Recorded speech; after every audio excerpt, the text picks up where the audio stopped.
समन्ता चक्रवालेषु अत्र गच्छन्तु देवता सद्धम्मं राजस्य सुनन्तु सग्मुखदम् धम्मश्रवण कालो अयं बदन्ता धम्मश्रवण कालो अयं बदन्ता धम्मश्रवण कालो अयं बदन्ता नमो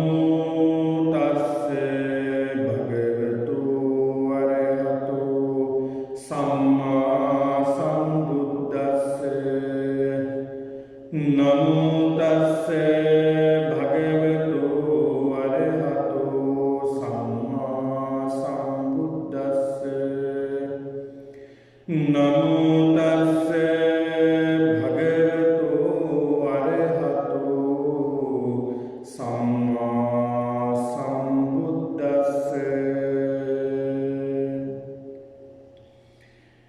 तिस्सो इमा विपत्तियो खतमो तिन्सो शील विपत्ति चित्त विपत्ति दिट्ठि विपत्ति खतमाच भिक्खवे शील विपत्ति इद भिक्खवे एकच्चो पानातिपाति होति अदिन्नादायि होति कामेषु मिच्छाचारी होति मुसावादी होति पिसुना वाचो होति फरुसा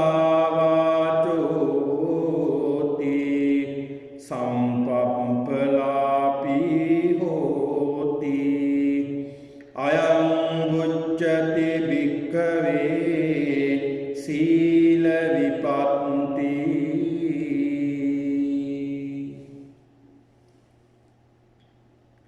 सदैवर सत्पुरुष वासनावंत पिන්නතුනි අද සුපුරුදු පරිදි සතියකට වරක් සිදු කරනු ලබන සීල භාවනා වැඩසටහන දිනයයි අද දිනේදී මේ මොහොතේදී ගිය සතියේදී අපි සිහිපත් කරන්නට යෙදුණු පරිදි අද දිනේදී ධර්ම දේශනා පින්කමක් තමයි සිදු වෙන්නේ. ඒක නිසා පින්නතුනි ඔබ හැම කෙනෙක්ම මේ සිකුරාදා දිනේ බොහොම ශ්‍රද්ධාවෙන් යුක්තව ගෞරවයෙන් යුක්තව තමන්ගේ නිවෙස්වල සිට මේ තාක්ෂණය ඔස්සේ සම්බන්ධ වෙන්නේ මේ උතුම් පින්කමටයි. මේ පින්කමට සම්බන්ධ වෙන්නේ ඔබට මේ පින්කම ඉතා වටිනා පින්කමක් නිසා. මේ වැඩසටහන ඔබට ඉතාමත් වටිනා වැඩසටහනක් නිසා ඔබ මේ පින්කමට දීර්ඝ කාලයක තිස්සේ මේ සිකුරාදා දිනේදී සම්බන්ධ වෙන්නේ. මේ පින්කම පින්කම්වල කුසල් දහම්වල තියෙන වටිනාකම ඉතාමත් හොඳින් දැනගෙන අවබෝධ කරගෙන තිබෙනවා. ඒක නිසාමයි ඔබ මේ පින්කම් වලට සම්බන්ධ වෙන්නේ. පින් කැමති සත්පුරුෂයා. බුදුදහමේ පින්නතුනි නිතර බුදුරජාණන් වහන්සේ දේශනා කළ සූත්‍රවල සූත්‍ර පිටකයේ බොහෝ තැන්වල මේ සත්පුරිසෝ කියන වචනය මේ සත්පුරිස කියන වචනය නිතර උන්වහන්සේ පෙන්නලා දීලා තිබෙනවා, සඳහන් කරලා තිබෙනවා, විස්තර කරලා තියෙනවා බුදුරජාණන් වහන්සේ. මේ සත්පුරුෂයා කියන්නේ කවුද? සත්පුරුෂයාගේ ලක්ෂණ මොනවාද කියලා බුදුරජාණන් වහන්සේ පෙන්නලා දීලා තිබෙනවා. පින්නතුනි කර්ණ පින්කම් මාසයේ 3 මාසයේදී වස් කාල පරිච්ඡේදයේදී මේ පිළිබඳව මේ පින්නතුන්ට බාල පඬිත කියන මේ සූත්‍ර දේශනාවේදී පෙන්නලා දුන්නා සත්පුරුෂයා කවුද? සත්පුරුෂ ලක්ෂණ මොනවාද? අසත්පුරුෂයා කියන්නේ කවුද? අසත්පුරුෂයාගේ ලක්ෂණ මොනවාද කියන බව ඔබට මේ ධර්ම දේශනාවක් තුළින් දේශනා කරන්නට යෙදුණා. ඒ පිළිබඳව මම මේ පින්නතුන්ට නැවත සිහිපත් කරන්නට යන්නේ. නමුත් පින්නතුනි ඉතාම කෙටි විස්තරයක් මම කරලා දෙන්නම් මේ සත්පුරුෂයාගේ ලක්ෂණය තමයි ධම්මකාමෝ, ධර්මයට කැමති. ඒක සත්පුරුෂයාගේ ලක්ෂණය.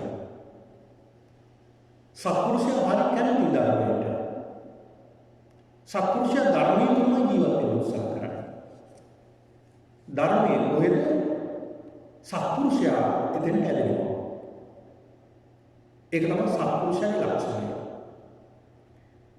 ඒක තමයි බුදුහාමුදුරුවෝ පෙන්නන සත්පුරුෂයාගේ ලක්ෂණය තමයි ධම්මකාම. ධර්මයට කැමති. මොකද මේ සත්පුරුෂයාට අවශ්‍යයි මේ සසර දුකින් මිදෙන්න. එතකොට මේ සසර දුකින් මිදෙන්න අවශ්‍ය මේ සත්පුරුෂයා සසර දුකට හේතු වෙන්නේ කුමක්ද කියලා දන්නවා. ඒකනේ සත්පුරුෂයා මේ සසර දුකෙන් මිදෙන්න මාර්ගයක් හොයන්නේ. එතකොට ඔබ පන්සලට එනවා. ඔබ මේ විහාරස්ථානයේ සිදු කරනු ලබන පින්කම් දහම් වලට, කුසල් දහම් වලට ඔබ සම්බන්ධ වෙනවා. එතකොට ඔබේ ලක්ෂණය මොකක්ද? ඔබ හොඳට මතක තියාගන්න. එතකොට ඔබ කවුද කියලා. ඔබ මේ පින්කම් වලට කැමති නම්, පින්කම් වලට සම්බන්ධ වෙනවා නම්, පින්කම් වලට නිතර සිත යොමු වෙනවා නම් ඔහු සත්පුරුෂයෙක්. එතකොට ඔබ සත්පුරුෂ ගුණයකින් යුක්ත කෙනෙක්. ඒක නිසා පින්නතුනි හොඳට මේ ගැන සිහි කරගන්න. හොඳට මෙනෙහි කරගන්න. තමන් සත්පුරුෂයෙක් කියන කාරණාව තුළ ඉඳගෙන ඔබේ ඇතුළාන්තය ඔබ පරීක්ෂා කරගන්න. ඔබේ හිත ඔබ බලන්න. මට සත්පුරුෂයෙක්, මම සත්පුරුෂයෙක් නම් මගේ සත්පුරුෂ ලක්ෂණ මොනවද? මගේ මේ ලක්ෂණ තියෙනවද? මම මේ ධර්මයට කැමතිද? ධර්මයට ඇදෙන ස්වરૂපයක් තියෙනවද මගේ? ධර්මයේ දියුණු කරගන්න ඕනේ කියන අපේක්ෂාව තියෙනවද කියලා බලන්න. ඒ අපේක්ෂාවෙන් ඉන්න මේ සත්පුරුෂයා, දැන් සත්පුරුෂයා හදන්නේ නිතරම පින්නතුනි කොහොම හරි මේ සසරින් ගැලවෙන්නනේ. නේද? සසරින් ගැලවෙන්න මේ සත්පුරුෂයා නිතර හිතනවා, කල්පනා කරනවා, මෙනෙහි කරනවා, ඒ සඳහා ක්‍රියා කරනවා. එතකොට ඒ සත්පුරුෂයානේ. එතකොට අසත්පුරුෂයාගේ ලක්ෂණත් ඒකයි. ඒක කියන්නේ මේ සඳහන් කළ කාරණා නෙමෙයි, ඒකේ විරුද්ධ කාරණා. ඕනම දෙයක දෙපැත්තක් තියෙනවා, හොඳ නරක. අසත්පුරුෂයාගේ ලක්ෂණය තමයි දැන් මේ ධර්ම දේශනාවක් කියලා හිතමු අපි. මේ ධර්ම දේශනාවක් පැවැත්වෙනකොට ඔහු ඒකට කැමති නෑ. ධර්ම දේශනාවක් පැවැත්වෙනකොට ඌ ඒකට බාධා කරනවා.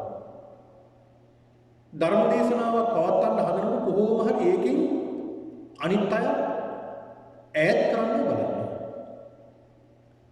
අපි හිතමුකෝ කෙනෙක් කියනවා අනේ අද අහවල් ස්වාමින් වහන්සේ ධර්ම දේශනාවක් පවත්වන විහාරස්ථානයේ. අද ඒ වැඩසටහන අහවල් වෙලාවට තියෙන්නේ. අපි යමුද බණ ටිකක් අහන්න?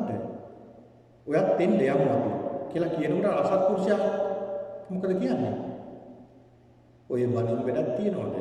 ඊට වැඩිය හොඳයි අපි මෙහෙම දෙයක් කරමු. මෙහෙම දෙයක් කරමු. ඊට වැඩිය හොඳයි කියලා ධර්මයට ද්වේෂ කරනවා. ඒකයි බුදුහාමුදුරු පෙන්ලා දුන්නේ පරාභව සූත්‍රයේදී. ධම්මකාමෝ භවන්ති. ධර්මයට කැමති කෙනා ධර්මයේ තුලම පිහිටනවා. හැබැයි ධම්ම දෙස්සී පරාභව. ධර්මයට ද්වේෂ කරන්නා පිරිහෙනවා. පිරිහීමටපත් වෙනවා. අපි දුම් පින්කමක් කියලා දානයක් කියලා. දැන් සමහරු දන් දෙනවට කැමතියි. සමහරු ඉන්නවා සත්පුරුෂයාගේ ලක්ෂණය තමයි දන් දෙනවා. ඔහු දෙන කෙනෙක් දැක්කත් ඒකට සතුටු වෙනවා. ඒ දේ දැකලා සතුටු වෙනවා. අනේ කොච්චර හොඳද? එයාට දෙන්න දෙයක් නැති වුණා. එයා සතුටු වෙනවා. ඔහු සතුටු වෙනවා. අනේ කොච්චර වටිනවද? හොඳ දෙයක් නේ. හරි වටිනවද? මාත් දෙන්න උදව් කරන්න. ඒ සත්පුරුෂයාගේ ලක්ෂණය. හැබැයි අසත්පුරුෂයාගේ ලක්ෂණය දන් දෙනවටත් කැමැති, තන් දෙන්නත් කැමැති. දන් දෙන්නත් කැමැති අසත්පුරුෂයා. දෙන්නේ නැහැ. ඕවා දීලා වෙලක් තියෙනවා. අපිට පරිහරණය කරන්න තියෙන දේවල් නෙවෙයි දෙන්නේ අපි. ඇයි අපි තව කෙනෙකුට දෙන්නේ මේවා? අපි හම්බ කරගත්තොත් අපි කනවා. අපි පරිහරණය කළොත් තමයි අපිට තියෙන්නේ. එන්න මොකද තව කෙනෙකුට දෙන්නේ? ඒ අසත්පුරුෂ ලක්ෂණය. ඊළඟට තව කෙනෙක් දෙනවා කියලා හිතමු. ඒ දෙන කෙනා ගාවට ගිහිල්ලා මොකද කියන්නේ? දෙන්න එපා. ওই පුද්ගලයා මෙහෙමයි. ওই පුද්ගලයා මෙහෙම කෙනෙක්. දෙන්න එපා. හත පහක්වත් දෙන්න එපා කියලා දෙන එකක් බලනවා. ඔහුත් අකුසල කරගන්නවා. ඒ වගේම තව කෙනෙකු ඒ පිනෙන් බලනවා. මොනතරම් අසත්පුරුෂ ලක්ෂණයක්ද? මොනතරම් අසත්පුරුෂ ලක්ෂණයක්ද මේක? ඉතින් ඒක නිසා මේ අසත්පුරුෂගේ ලක්ෂණය මේකයි. අපිට ඕන තරම් හඳුනා ගන්න පුළුවන් මේ අසත්පුරුෂ ලක්ෂණ. සත්පුරුෂ ලක්ෂණ මේ සමාජයේ මිනිස්සු එක්කලා වැඩ කරනකොට, සමාජ සේවා කරනකොට, පොදු වැඩ කරනකොට අපිට පුළුවන් සත්පුරුෂයා සහ අසත්පුරුෂයා හඳුනා ගන්නට පුළුවන්. ඒතර තමන් බලන්න ඕනේ. දැන් මේවා මම මේ සඳහන් කරන්නේ තමන් දිහා බලලා තමන් කොහොම කෙනෙක්ද කියලා වටහා ගන්න. ඒ වටහා ගත්තම තමන්ට පුළුවන් එක්කෝ හැදෙන්න ඕන නැති වෙන්න පුළුවන්. හැදෙන කෙනාට හැදෙන්න අවශ්‍යයි කියලා දන්නවනම් තමන්ට ඒ ලක්ෂණ ටික නරක ලක්ෂණ තමන්ගේ හිතින් අයින් කරගන්න උත්සාහ කරන්න ඕනේ. හොඳ ලක්ෂණ මත කරගන්න ඕනේ. තමන්ට විනාශ වෙන්න ඕනේ කියලා හිතනවනම් තව තවත් මේ ධර්මයට ද්වේෂ කරමින්, පින්කම් වලට ද්වේෂ කරමින්, ගරහමින් තමන් ඒකට යන්න ප්‍රශ්නයක් නැහැ. ඉතින් අපිට මේ ප්‍රතිඵල විඳින්නේ. ඒකේ ප්‍රතිඵලය ඔබමයි විඳින්නේ. ඒක නිසා පින්නතුනි අපි දකිනවා දැන් බෞද්ධ කිව්වට මේ දැන් බොහෝ දෙනෙක් හිතාගෙන ඉන්නේ ඇත්තරම් බෞද්ධ නෙමෙයි. බොහොම ස්වල්පයයි මේ බෞද්ධ කියලා. ඉතින් මිනිස්සු හිතාගෙන ඉන්නවා අපි උපැන්න සාතිකේ බෞද්ධ කියලා තිබුණාම අපි බෞද්ධ කියලා. එහෙම බෞද්ධ වෙන්නේ නැහැ. අතේ පිරිත් නූලක් තිබ්බොත් තමයි බෞද්ධ කියලා. එහෙම බෑ. එහෙම හරියන්නේ නැහැ. අතේ පිරිත් නූලක් තිබ්බ පිරිත් නූලේ බෞද්ධකම තියෙන්නේ. නෑ. ඒක තියෙන්නේ කොහෙද? තමන්ක තුල. තමන්ගේ හිතේ තියෙන්න ඕනේ. තමන් ධර්මයේ දියුණු කරලා තියෙන තැන තියෙන්න ඕනේ. ඉතින් ඒකයි මම සඳහන් කළේ හැමතැනම මේ බොහෝ තැන්වල දැන් අපේ දැන් මෙහි අත්දැකීම් මට නැහැ. ලංකාවේ අත්දැකීම් මොන තරම් තියෙනවා. සමහර තැන්වල පින්කම් කරනවා. දාන පින්කමක් කියමු, බණ පින්කමක් කියමු. අපි හිතමු දාන ඉවර වෙනකන් ඉන්නේ. බැරි වෙලාවත් හාමුදුරු බණ ටිකක් හරි වැඩි කිව්වොත් ඕම් ඇවිල්ලා ඉන්න අයගේ මුණ ඇඹුල් වෙනවා. ඉක්මනට හාමුදුරු යවා ගන්න හදන්නේ. ඇයි ඒ? සමහරට ගෙදර අයත් එහෙම. පාටි දාන්න ගෙදර. පින්කමක් කළොත් අවසානට ඔන්න අපිට ඇහෙනවා ඉතින් නොයෙක් අය කියනවා හාමුදුරනේ අහවල් ගෙදර. ඔය දාන තිබ්බ ගෙදර මේ මෙහිමයි. දැන් ඔන්න හැන්දෑවේ කට්ටිය එකතු වෙලා පාටි දානවා. ඔන්න අරක්කු බොනවා. මේ වගේ දේවල් කරන දාන ඉවර වෙනවා. බලන්න මොනතරම් අසත්පුරුෂ කාර්යයක්ද ක්‍රියාවක්ද. සමහර විට දැන් ධර්ම දේශනාවලට වැඩම කළාම ගෙදර අය කීප දෙනා විතරයි ඉන්නේ. ඒත් වයසක ටික දෙනෙක් විතරයි ඉන්නේ. අනේ ඉතින් මේ 7-8 දෙනාටයි බණ කියලා එළියට යනකොට එළියේ මෙන්න පාරවල් ගානේ හන්දි ගානේ තැන්වල බලාගෙන ඉන්නව කට්ටිය මේ බණ ඉවර වෙනකම්. මේ බණ පදයක් අහන්න ඇතුළට එන්න බෑ. මේ ආවි මොකටද මේ බණ ගෙදර යනවා කියලා. දාන ගෙදර යනවා. හැබැයි කරන්නේ මොකද්ද? බණ මොනතරම් අකුසල් කරගන්නවද? මේකට අත ගහලා සම්බන්ධ වෙලා මේකෙන් සතුටක් ලබලා පිනක් කරගන්න අවස්ථාවක් ලැබිලත් ඒ අවස්ථාව ගිලිහ ගන්නවා. නැති කරගන්නවා. ඉතින් ඒක නිසායි මම සඳහන් කළේ ඔබ මේ නිතර සම්බන්ධ වෙන්න මේ සත්පුරුෂෝ. මේ පින්කමට කැමති අය සත්පුරුෂ ලක්ෂණයකින් යුක්තයි. ඒක නිසා ඔබ මේ පින්කමට සම්බන්ධ වෙන්නේ. ඒක නිසායි පින්නතුනි නිතර ඔබ බණ අහන්න. නිතර සිත පිරිසිදු කරගන්න. නිතර ධර්මයේ හිත යොමු කරගන්න. මොකද ඔහොම පිරිසිදු කරගෙන යනකොට කුමන මොහොතක හරි ඔබේ සිත දුකින් නිදහස් වෙනවා. කුමන මොහොතක හරි. ඒ මොහොත කොයි වෙලාවද කියන්න බෑ. ඉතින් දුකින් නිදහස් වෙන තුරු තමයි අපි මේ සියල්ල සිද්ධ කරන්නේ. දැන් මේකත් දුකක් නෙවෙයි. මේකත් දුකක්. දැන් මම බණ කියනවා කියන්නේ ඒකත් දුකක් නෙ මට.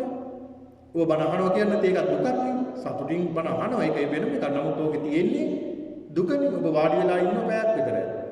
ඒතකොට ඒකත් දුකක්. මාත් පැයක් විතර වාඩි වෙලා ඉන්නවා. ඒකත් දුකක්. මයි කොන්දක් රිදෙනවා. ඒකත් දුකක්.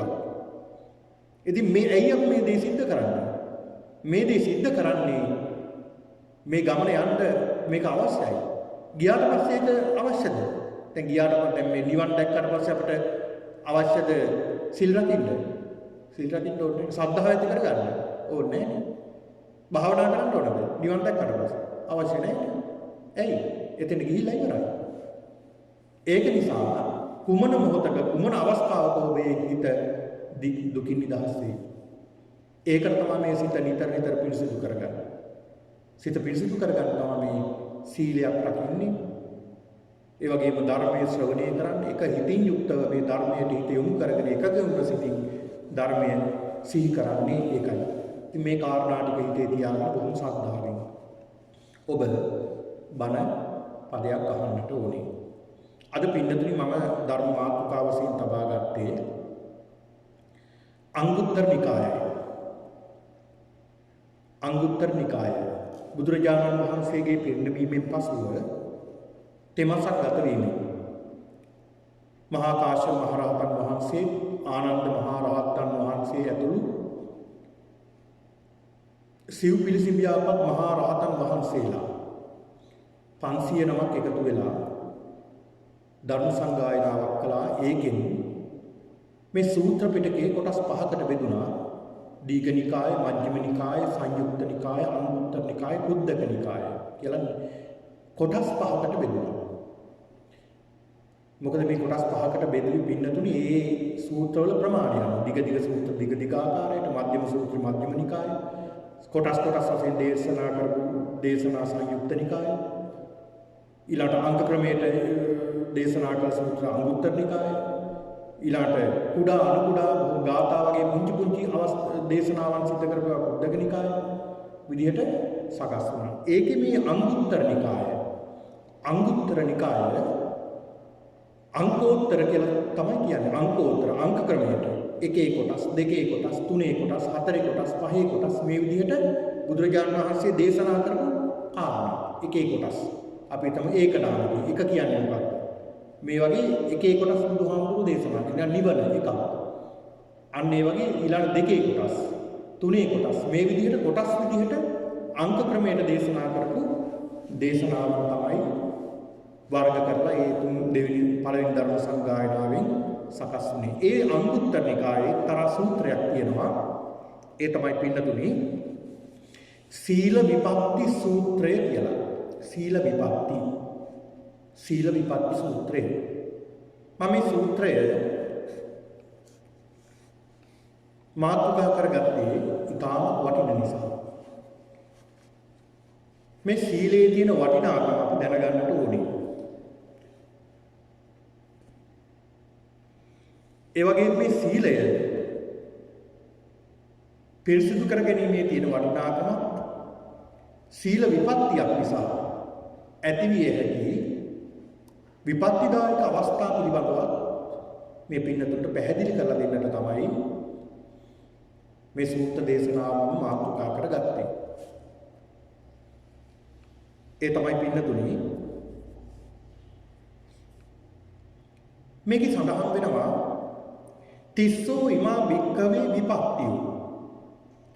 මහණෙනි තිස්සෝ කියලා කියන්නේ පින්නතුනි තිස්සෝ කියලා කියන්නේ තිස්ස කියලා නමකටක් කියනවා. තිස්ස කියලා දැන් අපි භාවිත කරන තිස්සේ නමකටක් කියනවා. මෙතන තිස්ස කියලා කියන්නේ තුනක් කියනවා.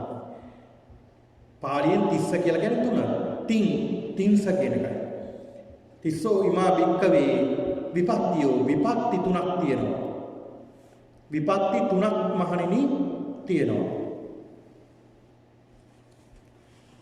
තිස්සෝ ඉමා භික්ඛවේ විපක්තියෝ විපක්ති තුනක් තියෙනවා.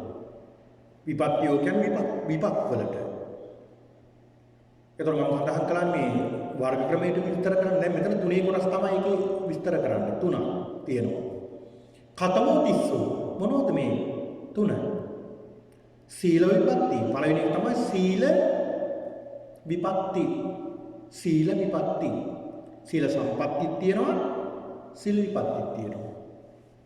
දැන් සම්පත්ති විපත්ති. සම්පත් කියලා කියන්නේ ලැබෙන යහපත් පැත්ත.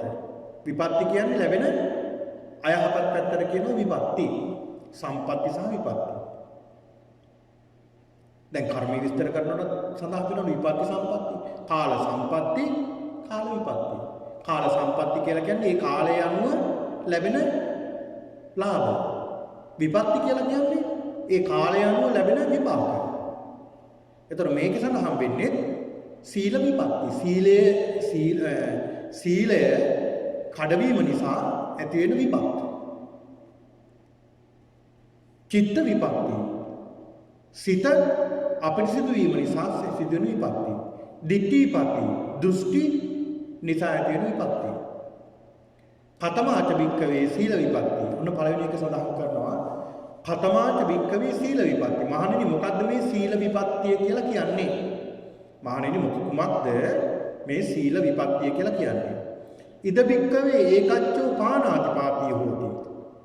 ඉද භික්ඛවේ ඉද කියන්නේ මෙහි මහණෙනි ඒකච්චෝ එක් අතකින් ඒකච්චෝ අය පාණාතිපාතිය හෝති. ප්‍රාණඝාත කරනවා. අදින්නාදායි හෝති. නොදුන් දේ ගන්නවා. කාමී සුමිච්ඡාචාරී හෝති. පංච කාමයන්ට ලොල් වී කටයුතු කරනවා. කාමයන්ගේ වැරදි පැත්තම අනුභව කරනවා. මුසාවාදී හෝති. බොරු කියනවා. පිසුනාවාදී හෝති. කේලම් කියනවා. පරුසාවාදී හෝති. පරුස වචන කියනවා. සම්පප්පලාපී හෝති. හිස් වචන කියනවා. කියයිද අයං උච්චති භික්ඛවේ සීල විපත්ති. අන්නේ පුද්ගලයාට ඒකට කියනවා සීල විපත්තියක් කියලා. සීල විපත්ති. මේකයි මේ පාඩේ පින්නතුනි අර්ථය තේරුම. එතකොට මේකේ පළවෙනි කාරණාව තමයි සීල විපත්ති. සීල විපත්තිය. අපි පොඩ්ඩක් බලමු පින්නතුනි මේ සීල විපත්තිය පිළිබඳව මෙහි සඳහන් වෙන කාරණා එකින් එක අපි පොඩ්ඩක් විමසමු. පින්නතුනි සීල විපත්ති. එතකොට මේක සඳහන් වෙනවා සීලය. දැන් අපි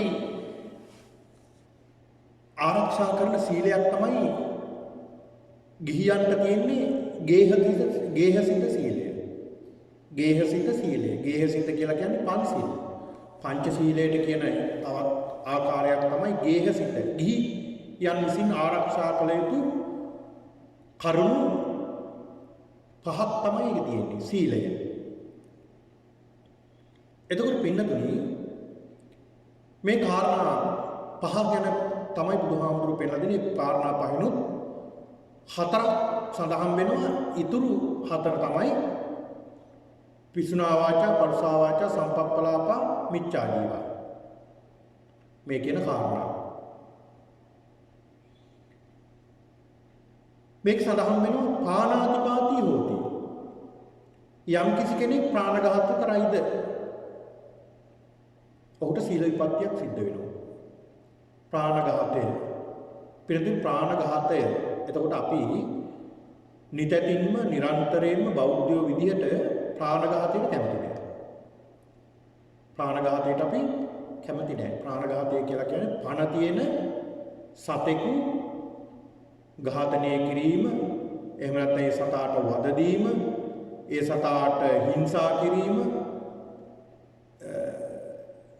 කියන කාරණා තවත් තියෙනවා මේක විස්තර කරන්න පුළුවන්. ඊළඟට ප්‍රාණඝාතයට අයිති වෙනවා තව කෙනෙකුගේ හිත රිද්ද වීමක්. සතෙක්ගේ හිත රිද්ද වීමක් ප්‍රාණඝාතය වගේ එකක් තමයි. කෙනෙක්ගේ නොමරා මරනවා මේකේ. ඒකනේ කියන්නේ මේ මිනිස්යාම නොමර මරුවනේ කියලා කියනවා. කියන්නේ හිත රිද්ද වීම. ඒවත් හොඳ නැහැ. ඒතර විශේෂයෙන් මේක සඳහන් වෙන්නේ ප්‍රාණඝාත කිරීම. කියන්නේ පණ ඇති සතුන්ගේ ප්‍රාණය තොර කිරීම, නැති කිරීම, විනාශ කිරීම කියන කාරණාව තමයි මේක ප්‍රධාන වශයෙන් ගන්නෙ. ඒතර පාණාතිපාතී හොති. ඒතර පණ තියෙන සතුන්තර පින්නතුනේ සතෙක් දැන් ප්‍රාණඝාතයක් වෙන්නට බුදුහාමුදුරු පෙන්නලා දෙන කරුණු පහක් සම්පූර්ණ වෙන්නට ඕනේ. කරුණු පහක් සම්පූර්ණ වෙන්න ඕනේ. ඒ තමයි පණ ඇති සතෙකු වීම. පළවෙනි කාරණාව තමයි පණ ඇති සතෙකු වීම. ඒ සතට පණ තියෙන්නට ඕනේ. ඊළඟ දෙවෙනි කාරණාව තමයි පණ ඇති සතෙකු බව දැන ගැනීම. ඒ සතාට පණ විතරක් තිබිලා මදි. අපිත් දැනගන්න ඕනේ මේ සතාට පණ තියෙනවා. මේ සතා ජීවියෙක්, ජීවත් වෙන සත්වයෙක් කියලා අපි දැනගන්නට ඕනේ. ඊළඟට මරණ චේතනාව. ඒ සතත් ඉන්නවා, අපිත් ඉන්නවා. චේතනාවක් නැත්තම් මේක සිද්ධ වෙන්නේ නැහැ. අන්න ඊළඟට මේ සිද්ධ වෙන්න ඕන චේතනාව. මරන්න ඕනා කියලා චේතනාවක් එනවා. මේ සතා ඝාතනය කරන්න ඕනා, මේ සතා මරන්න ඕනා කියලා සිතක් එනවා. සිත ආපු ගමන් ඊළඟ කාරණාව තමයි මැරීමේ උපක්‍රමය. කොහොමද මම මරන්නේ කියලා හිතක් එනවා. ඒක මරණ උපක්‍රමයක් වෙනවා. එක්කෝ පොල්ලකින් ගහලා, එක්කෝ කඩුවකින් කපලා, එහෙම නැත්නම් පිහියකින් ඇරලා, එහෙම නැත්නම් ආයුධයකින් ඇරලා, එහෙම නැත්නම් ඒ පුජල වසවිස පොලා සමහරට ඒ මොහොතෙන් මැරෙන්නේ නැහැ. වද විඳලා සමහරට අවුරුද්දක් දෙකක් තුනක් අවුරුදු 10ක් 15ක් විඳවලත් මැරෙන්න පුළුවන් ඒක නිසා. ඔහුගේ අරමුණ මොකක්ද? ප්‍රාණඝාතය. ප්‍රාණඝාතය. ඊළඟට ඒ උපක්‍රමයෙන් ඔය සතා මරණයටපත් කිරීම යන කර්ම පහ. ඔය කර්ම පහ සම්පූර්ණ වෙනකොට ප්‍රාණඝාතයක් සිද්ධ වෙනවා. ඒතකොට ප්‍රාණඝාතය සිද්ධ වුණාම පින්නතුණි ඒකෙන් සීලේ ඔහුට ඒ කරපු අකුසලේ නිසා විපත්තියක් සිද්ධ වෙනවා. අකුසලයක් සිද්ධ වෙනවා. දැන් සමහර විට අපි ගන්න උපක්‍රමය අපි හිතමුකෝ දැන් සතෙක් ඉන්නවා ඒ සතාට අපි පොල්ලකින් දමලා ගන්නවා. නැත්නම් ගලකින් ගහනවා. අපි හිතමු පූසෙක් වේවා, බල්ලෙක් වේවා, මේ වගේ සතෙක් වේවා, සතෙකුට එහෙම නැත්නම් කුරුල්ලෙක් වේවා මේ සතාට අපි ගහනවා. අපි හිතමු මේ ගහනකොට මේ සතාගේ කකුලක් කැඩෙනවා. හැබැයි අපි ගහන්නේ මැරෙන්න බලනවා. රණෝග කියලා බලන්න තමයි ගහන්නේ. ඒ චේතනාවෙන් සතාට ගහනවා. හැබැයි සතා මැරෙන්නේ නැහැ. සතාගේ කකුලක් කැඩෙනවා. ඊට පස්සේ මේ සතා පැනලා දුවනවා බයට. ඔහු මැරෙන්නේ නැහැ. හැබැයි මරණාසන්න වේදනාවක් විඳිනවා. එහෙම නැත්නම් අර ඒ සතාගේ කකුල දෙකට කැඩිලා දුක් විඳිනවා ඒ සතා. එතකොට ප්‍රාණඝාතය සිද්ධ වුණේ නැති වුණාට හැබැයි ඔහුට ඒක විපාකයක් එහෙමම ලැබෙනවනේ. එහෙමම ලැබෙනවා. ඔය සමහරු ඒක නින්නේ සමහරු කරපු අකුසල කර්ම නිසා මේ භවයේ සමාජයට බොහොම සිල්වන්තයි, ගුණවන්තයි. සමහරු ඉන්නව පින්නතුනි බොහොම සිල්වත්, ගුණවත්. කවදාවත් ප්‍රාණඝාතයක් කරලා නැහැ මේ භවයේදී. බොහොම සිල්වත්. මුංචි කාලේ ඉඳන් සිල් සමාදන් වෙනවා. අවංකවම සිල් සමාදන් වෙන අය. මම දැකලා තියෙනවා. හැබැයි ඒ අයගේ අවසානයේ සෝචනීයයි. හැබැයි මේ භවයේදී කරපු ඒවා නෙවෙයි පෙර භවයකදී ගෙනාපුවා තමයි ඔහුට විඳින්න වෙලා තියෙන්නේ. සමහරු ඉන්නවා ඔහුට කොච්චර ලෙඩ අසනීප වෙලා දුක් විඳිනවා හරියම වෛද්‍යවරයෙක් හම්බ වෙන්නේ ඒ කර්මේ ගෙවලා අවසානට තමයි ඒ දේ සිද්ධ වෙන්නේ. ඒකේ අර කර්ම විපාකය. එතකොට මේ ප්‍රාණඝාත කිරීමේ විපාකය පින්නතුනි මේ සසරේ අපිට විඳින්නට වෙනවා. ඒක පෙර මරුණට පස්සේ විඳින්න සිද්ධ වෙනවා. හැබැයි මෙලොව වශයෙන් උට ඒක විපාකේ විඳින්න වෙනවා. ඔහුට විපාකයේ විපාකයේ විඳින්නට සිද්ධ වෙනවා. මම ඉස්සරහට කියලා දෙන්නම් මොනවද මේ මෙලෝ වශයෙන් අපිට ලැබෙන විපාක. වැරදි වැඩ කරනකොට. ඊළඟට අදින්නාදායි හෝති. අදින්නාදානා කියලා කියන්නේ සොරකම් කිරීම. සොරකමත් බුදුහාමුදුරුවෝ වළක්වලා තියෙනවා නොදුන් දෙයක් ගැනීමෙන් වළකිනවා. ඒ කියන්නේ දුන්නේ නැහැ ඒක දුන්න නැති වුණත් ගන්න අපිට අයිතියක් නැහැ. දැන් සමහරව හිතනෝනේ යා මේක ඉතින් මේ මටනේ මේක ඉතින් ගත්තට ප්‍රශ්නයක් නැහැ යා මොකද කියන එකක් නැති වෙයි කියලා හිතන ගන්නවා. හැබැයි ඒකත් සොරකමක් නේ. ඒකත් සොරකමක්. අපි හිතමුකෝ පාරේ යනකොට කාගේ හරි පර්ස් එකක් වැටලා තියෙනවා. අපි මොකද කරන්නේ? එහෙම නැත්තම් මාලයක් වැටලා තියෙනවා. මොකක් හරි දෙයක් ඒ වටිනා දෙයක් වැටලා තියෙනකොට අපි මොකද කරන්නේ? ඒක අරගෙන සාක්කු විදාගෙන යනවා. අපි හිත යනවා මෙහෙම සමහරව. ඉතින් ඕකදී මේ සොරකමක් නෙමෙයි ඉතින් පාරේ තිබ්බ දෙයක් ගත්තේ කියලා හිතනවා. හැබැයි ඒකත් සොරකමක්. ඇයි දීලා නැහැ නේද? ඔහුගේ අයිතියෙන් අතහැරලා නෙමෙයි තියෙන්නේ. ඒක නිසා ඒක සොරකමක්. ඒක නිසා කුමන ආකාරයෙන් හෝ සොරකම් කිරීමේ ආදීනවේ බොහොම බරපතලයි. මිනිස්සුන්ට පරලෝක වශයෙන් මෙලෝ වශයෙන් දුක් විඳින්න සිද්ධ වෙනවා. දුකම තමයි අවසානයේ ඉතිරි වෙන්නේ. මොකද අපි මේ යන්නේ දුක් නැති කරගන්න මාර්ගයක් නෙමෙයි බලාගෙන යන්නේ. ඒ දුක් නැති කරගෙන යන මාර්ගයේ ඉන්න අය නම් ඒව කරන්නේ නැහැ. නැති අය තමයි මේ දේවල් සිද්ධ කරන්නේ. එතකොට පින්නතුනි මේ සොරකම බොහොම භයානකයි. මේ සසරේදී ඔබට දුක් ගෙන දෙන දෙයක් ඒක. ඒකයි බුදුහාමුදුරුවෝ වලකින්න කියලා පෙන්නලා දුන්නේ. ඊළඟ කාමේසු මිච්ඡාචාරා වේරමණී. කාමේසු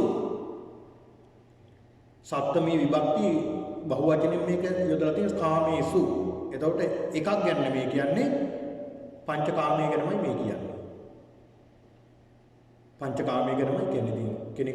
කෙනෙක් සමහරලාට අපි සමහරු හිතන්නේ මේක මේ ස්ත්‍රී පුරුෂ කාම සම්භෝගයේ විතරමයි මේ සඳහන් කරන්න කියලා. ඒක පමණක් නෙමෙයි. කාමේසු කියලා දැම්මනේ කාමේහි කියලා දාන්න තිබ්බා එහෙම නැත්තම්. මෙතන කාමේසු කියලා දාන්නේ මෙතන සප්තමී විභක්ති බහුවචනින් දාලා තියෙන කාමේසු පංචකාමය. මිච්ඡාචාරා වේරමණී. ඒ කියන්නේ වැරදි විදිහට මේක අනුභව කරන්න එපා. ඇහැ වැරදි විදිහට භාවිතා කරන්න එපා. කන වැරදි විදිහට භාවිතා කරන්න එපා. නාසය වැරදි විදිහට භාවිතා කරන්න එපා. දිව වැරදි විදිහට භාවිතා කරන්න එපා. ශරීරය වැරදි විදිහට භාවිතා කරන්න එපා. ඒක තමයි මේ සඳහන් කරන්නේ. එතකොට පංචකාමයන් වැරදි විදිහට ගෙනියන්න එපා. ඒ වැරදි විදිහට ගෙනිච්චොත් ලැබෙන විපාකයක් වැරදි. වැරදි විදිහට ගෙනිච්චොත් ඒකේ විපාකයක් වැරදි. අපි තුම ඇහැ වැරදි විදිහට අරන් යනවා කියලා. අපි නිතරම රූප බලනවා. නිතරම රූප ටීවී එක දාගෙන බලනවා. පාන්දර 5ට පටන් ගත්තාම වැඩසටහන් ආය රෑ 12 වෙනකම් අපි ඔබ දිහා බලා ඉන්නවා. අවුරුද්දක් දෙකක් යනකොට මොකක් වෙයිද? අර S2 පේන්නේ නැතුව යනවා. ටික සුද බැඳෙන්න ගන්නවා. ටික තමන්ගේ ඇස් දුර්වල වෙනවා. ඕන් ඊට පස්සේ ටිකෙන් ටික මේක විපාකය ලැබෙනවා අපිට. මේක විපාකය ලැබෙන්නේ මොකක් නිසාද? මේ ඇහැ අධිකව පිනවන්න ගියා. ඔන්න බලන්න. බුදුහාමුදුරුවෝ අන්තයට යන්න එපා කියලා බුදුහාමුදුරුවෝ පෙන්ලා දුන්නේ ඒකනේ. කනත් එහෙමයි. දැන් සමහරු අපි දැකලා තියෙනවා ඇය 24ක කනේ අර ඉයර්ෆෝන් ගහගෙන සින්දු අහමින් කටයුතු කරන එක අවවාදත් කරලා තියෙනවා සමහර තැන්වල මම දැක්කා. මේක නිතරම කනේ ගහගෙන ඉන්න එපා මේවා. කන්ට හානියක් ඇහෙන්නේ නැතුව යනවා. නමුත් ටික කල් යනකොට අන්න කන් ඇහෙන්නේ නැතුව යනවා. ඉන්ද්‍රියන් දුබල වෙනවා. විපාක. නාසය, දිව, ශරීරය දැන් බලන්න රස විඳින නිසා මොනතරම්ද දැන් මිනිස්සු රසයට ගිජු ආහාර වලට ගිජු වීම නිසා මොනතරම් විපාකයක් මිනිස්සුන්ට විඳින්න සිද්ධ වෙනවද? නොඑක් ලෙඩ රෝග ඇති දියවැඩියාව කියනවා, කොලෙස්ටරෝල් කියනවා, ඩයබටික් කියනවා, ඊළාට නොඑක් තව ලෙඩ රෝග කියනවා. මේ ආහාර නිසා තමයි ලෙඩ වෙන්නේ අසනීප වෙන්නේ. ඒක මෙලොව වශයෙන් ලැබෙන විපාකයක් නේ. මේක අපිට අනාගතයේ මරණයෙන් පස්සේ අපිට දකින්න අවශ්‍ය නැහැ. මෙලොව වශයෙන් අපිට විපාක ලැබෙනවා. ඊළඟ පින්නතුනි ශාරීරික පිනවන්න යනවා. දැන් බුදුහාමුදුරු පෙන්ලා දුන්න දැන් මේ ධර්මයේ සඳහන් වෙන්නේ තමන්ගේ බිරිඳ ඉක්මවා තවත් කාන්තාවන් සොයාගෙන යන්න එපා. ඒක නරක දෙයක්. සම්ප්‍රදායට විරුද්ධ දෙයක්. ඒ වගේම තමයි තමන්ටත් හානි කරයි ඒක අනිත් අයටත් හානි කරයි. තමන්ටත් විනාශයක් ගෙන දෙන්නේ අනුන්ටත් ඒක විනාශයක් ගෙන දෙන්නේ. ඒක නිසා ඒක අතහරින්න. ඊළඟට කාන්තාපක්ෂය තමන්ගේ ස්වාමියා හැර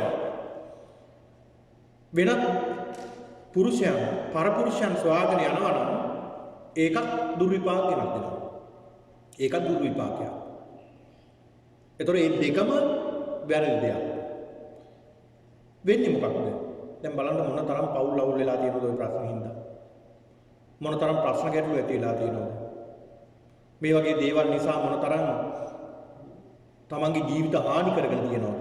සමහර මේවා දරා ගන්න බැරුව තමන්ගේ ස්වාමියා පරිස්ත්‍රීන් කරා යනවා. ඒවා ආරංචි නම් බින්ද තමන්ගේ සියදිවි හානි කරගන්නවා.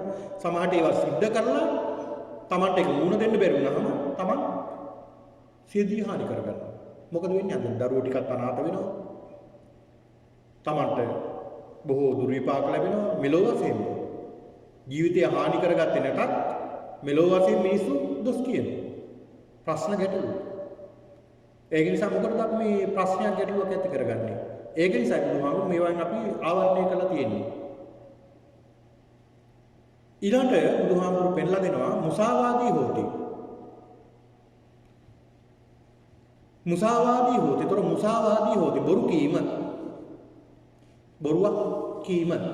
බොරු කීම කෙනෙක් රැවටීම ඒ තරම් හොඳ දෙයක් නෙවෙයි. මේ රැවටීම නිසා මිනිස්සු මොනතරම් මුලාවටපත් වෙනවද? කෙනෙක් රවට්ටවන්න බලාගෙන බොරු කියනවා. සමහරු ඒ බොරු කීම විනෝදාංශයක් කරගෙන තියෙනවා. විනෝදාංශයක් කරගෙන තියෙනවා. තවත් කාරණාවක් පින්නතුන් මට මතක් වුණ වෙලාවෙ මම සඳහන් කරන මේ කාමේසු මිච්ඡාචාරා වේරමණී කියන මේ කාරණාවේදී සමහරට කෙනෙක්ට හිතන්න පුළුවන් මෙහෙම. අපි ඉතින් කසාද බඳලා නැහැනේ. සැමියයි බිරිඳයි විදිහට අපි කසාද බඳලා නැහැ. ඒක නිසා අපිට මේ කාම සම්භෝගය වින්දට කමක් නැහැ කියලා සමහරව හිතනවා. ඒකත් වැරදි. ඇයි බුදුහාමුදුරු පෙන්නලා දුන්නා සඳහන් කළා තියෙනවා. ඒ තමන් විවාහ වනතුරු තමන් කුමර බඹසර කුමරි බඹසර රැකිය යුතුයි. ඒ කාරණාවත් මෙතන පැහැදිලි කරලා දෙන්නට ඕන නිසායි මම සඳහන් කළේ. ඊළඟ මේ බොරුව පින්නතුනි මේ බොරුව කියලා කියන්නේ පෞල් විනාශ කරන දෙයක්. දරුවන් දෙමාපියෝ අතර මහා ගැටුම් ඇති කරන දෙයක්. ගම් අතර ભેද ඇති කරන. තමන්ගේ රටවල් වල ભેද ඇති කරන ಜಾති අතර වර්ග මේ පන්ති අතර ભેද ඇති කරන මහා භයානක දෙයක් තමයි මේ බොරුව කියලා කියන්නේ. බොරුව කියලා කියන්නේ. ඉතින් ඒක නිසා පිනතු ඒකත් විපත්තියක් විදිහට බුදුහාමුදුරුවෝ පෙන්ලා දෙනවා. මෙලොව වශයෙන්ම විපාකයක් වදින්න සිද්ධ වෙනවා ඒකෙන්. තමන්වත් රැවටෙනවා ඒකෙන් වෙන්නේ. අනුන්ට බොරු කියන්න ගියාම තමන්වත් විනාශ වෙනවා. අනුන්ට කපන බලයමයි තමන් අන්තිමට වැටෙන්නේ. ඒක නිසා ඒකත් බුදුහාමුදුරුවෝ පෙන්ලා දුන්න විපත්තියක් ඒකත් අතහරින්න. ඊළඟට පිසුනා වාචෝ හෝති. පිසුනා වාච කියලා කියන්නේ පිසුණු බස් කේලම් කීම කේලම් කීම. මෙතන මේ කේලම් කීම පින්නතුනි කියන්නේ කේලම් කියනවා කියලා කියන්නේ තව කෙනෙක් බිඳවන්නනේ. අතනදී මෙතෙන්ට කියනවා මෙතනදී අතෙන්ට කියනවා. ඒ කියලා එතනදී නැවත මෙතෙන්ට ඇවිල්ලා කියනවා කියලා මෙතෙන්ට වෙලා බලා ඉන්නවා දෙන්න. ගහ ගන්නකම් බැන ගන්නකම් ભેද වෙනකම් බලා ඉන්නවා.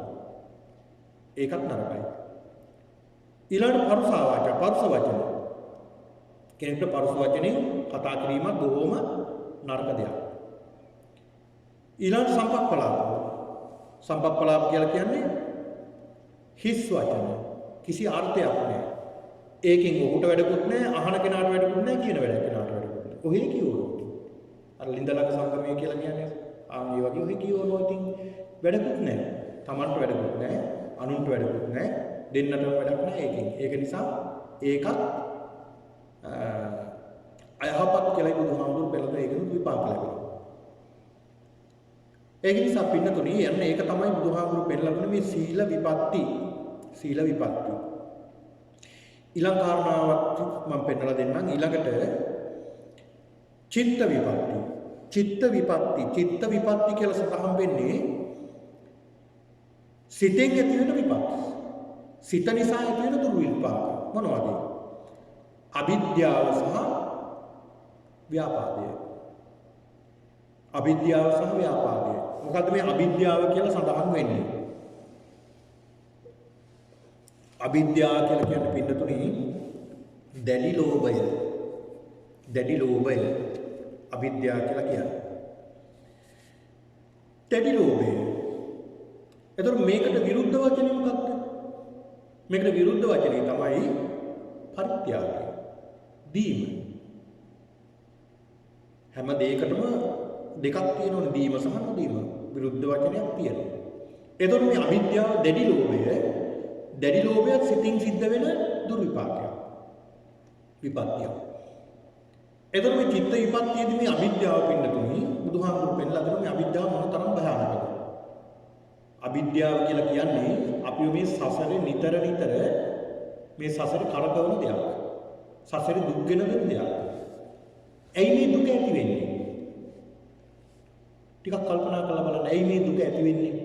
දැන් අපි දන්නවා මේ සසර දුකක්. මේ සංසාරේ දුක් ගොඩක්. ජාති දුක්, ඉපදීම දුකක්, ජරාවටපත් වෙනවා ඒක දුකක්, වයසට යනවා ඒක මහා දුකක්. ඒක අපි දන්නවනේ. දැන් මරණය දක්වා අපි වයසට යනවා ටික ටික. ඒ වයසට යනකොට කැමතිද අපි? නෑ අපි කැමති නෑ. මේ සමහර කෙනෙක් කැමතියි. ඒ කියන්නේ ඒ කැමති කාලයක් තියෙනවා. අවුරුදු 15 25 විතර වෙනකම් හරි කැමති ඉක්මනට වයසට යනවා. තරුණ අය කැමති හරි ඉක්මනට ඒ වයසට එනවා. ඕක අවුරුදු 25 30 විතර පැන්නට පස්සේ අනේ වයස යනකොට කැමති නෑ. අපි කැමති නෑ වයසට යනකොට. අපි කැමතිද අපේ කෝන් ටික ඉදෙනවට, සුදු වෙනවට, ඇස් දෙක පේන්නේ නැතු වෙනවට, කන් ඇහෙන්නේ නැතු වෙනවට, නාසයට ගඳ සුවඳ දැනෙන්නේ නැතු වෙනවට, දිවට රස ගුණ දැනෙන්නේ නැතු වෙනවට. අපි කැමතිද ඇත්තටම මොකක් හරි අසනීපයක් වෙලා අපි රෝගාතුර වෙනවට අපි කැමති නෑ. ඊළඟ කායට ස්පර්ශ දැනෙන්නේ නැති වෙනවට කැමති නෑ. අපි කැමති මේවා වෙනවට. ඇසෙන් කනින් නාසයෙන් දිවෙන් ශරීරයෙන් හොඳට තියාගෙන ඉන්න පුළුවන් නම් ඒක රැලි වැටෙන්නේ නැතුව තියෙනවට ඒකට නොඑක් දේවල් සිද්ධ කරනවා. ක්‍රීම් ගන්නවා, නොඑක් ඉන්ජෙක්ෂන් ගන්නවා. දැන් ඊළඟට ලස්සන කරගන්නවා, ෆේෂල් කරනවා. ඇයි මේ වයස යන එක නවත්ත ගන්න. ඒවා කරලා හම්බෙන්නේ නවත්ත ගන්න. ඒක නවත්තන්න බෑ. මොකද ඒක ස්වභාව ධර්මයක්. ඒක යනවා. වයස යන එක යනවා. ඒතකොට පින්නතුනි මේ කියන මේ සඳහන් කරපු මේ කියන දුක දැන් ලෙඩ වෙනවා. ලෙඩ වුණාම මොන තරම් දුකක්ද? දැන් මේ ලෝකේ පුරාම නැවතත් මේ කොරෝනා රෝගය පැතිරෙනවා. අපි කැමති නෑ. අපිට එළියට යා ගන්න බෑ. සමහරුන්ට රැකී ආරක්ෂා නැති වෙලා සමහර රටවල් වල ආහාර ටිකක් හොයාගන්න නැහැ, කුලී වැඩක් කරගන්න නැහැ, රැකියාවක් කරගන්න විදියක් නැහැ, දරුවන්ට පාසල් යන්න විදියක් නැහැ. ඊළඟට ඒ වගේ සියලු දේ අතරමං වෙලා. ගෙවල් වලට මිනිස්සු හිර වෙලා. ගෙවල් වලට හිර වෙලා තියෙන්නේ. අපි කැමතිද? කැමැත්තෙන්ද මේ ඉන්නේ නෑ. කැමති නෑ, අකමැතිද? මොනව කරන්නද? මේක තමයි ස්වභාවය. ඒතර මේක දුකක් පින්නතුනේ. ඇයි මේ දුකට හේතුව? ටිකක් කල්පනා කරලා බලන්න. අපේ ජීවිතේ අපි මුහුණ දෙන හැම දුකක්ම දැන් ගෙදර වේවා, රැකියා කරන ඔෆිස් එකේ වේවා, එහෙම නැත්නම් වෙනත් තැනක වේවා, මේ හැම දෙයකම අපිට යම් කිසි දුකක් දැනෙනවා. ඇයි මේ දුක දැනෙන්න හේතුව? මේ දුක දැනෙන්න හේතුව තමයි අවිද්‍යාව. අපි ලෝභයෙන් ආසාවෙන් ඒතෙන් අල්ලගන්නවා. ආසාවෙන් ලෝභයෙන් ඒතෙන් අල්ලගන්නවා. දැන් බුදුහාමුදුරු දුක කියන තැන විස්තර කරනකොට පෙන්නලා දෙනෝනේ. යායම් තණ්හා ඕනෝ භවිකා නන්දි සහගත තත්තු තත්‍රාදු නන්දිනි. යායම් තණ්හා ඒ තැන්වල තෘෂ්ණාව ඇති කරගන්නවා. ඒ කියන්නේ අවිද්‍යාවනේ. අවිද්‍යාව කියන්නේ දැඩි ලෝභය. ඕනෝ භවිකා පුනර්භවයක් ඇති කරගන්නවා. පුනර්භවය ඇති වුණාම තනක ඉපදුනහම නන්දි රාග සහගත. ඒ තැන්වල රාගය ඇති කරගන්නවා. දැන් ඉපදුනහම එතන ඇති කරගන්නවා ආසාව. දැන් අපි ඉපදිලා තියෙන මනුස්ස ලෝකේ. මං කැමතියි මේ මනුස්ස ලෝකෙට. දැන් ඔයත් උපදිලා තියෙන මනුස්ස ලෝක ඔයත් කැමති මනුස්ස ලෝක. මේක යනවට කැමතිද මම? යන්න කැමති නැහැ. මොහොතක් හරි ජීවත් වෙන්න කැමති. හැබැයි මේකට කලින් අපි හිතපු භවයක් තියෙනවනේ. ඒකේ ඉන්නකොට ඒකට කැමති වෙනවා. එහෙම අපි ඒ උපදින තැන තත්ත්‍රාභිනන්දිනී ඒ තැන් වල ඇලෙනවා. ඒ තැන් වල අපි හිතමුකෝ එක උදාහරණයක් මම කියන්නම්. සතෙක් ඉන්න අපි තුන් බල්ලෙක් ඉන්නවා. සුනකෙක් ඉන්නවා. මේ සුනකයා අසනීප වෙච්ච සුනකෙක්. ඊළඟ මේ සුනකයාගේ ඔක්කොම බෝල් ටික ගිහිල්ලා ඒ සුනකයා කහ ඉන්න දැකලා ඇතිනේ බොහොම දුර්වල වුණ සතෙක්. මේ සතා උනත් කැමති නැද්ද ජීවිතේට? කහ හරි ඒ සතා මොහොතක් හරි ජීවත් වෙන්න නෙමෙයිද කැමති? මොහොතක් හරි ජීවත් වෙන්න කැමති. ඒ සත්වෝ ඒ තැන් වල ඇලෙනවා කියන්නේ ඒකයි. ඒ සත්වෝ ඒ තැන් වල ඇලෙන්නේ ඒ සත්වෝ ඒ තැන් වලට කැමති. තත්ත්‍රාභිනන්දිනී. එතෙන්ට ඇලිලා තියෙන්නේ. ඇලිලා නිසා කැමති ඒ ජීවිතේට. ඕකම තමයි සතර අපාය උපදින සත්‍යෝ. අපාය උපදිනා කියන අපාය සත්‍ය දැන් අපිට නම් ඒක අකමැති අපි. හැබැයි එතන ඉපදුන පුද්ගලයා ඒකට කැමතියි.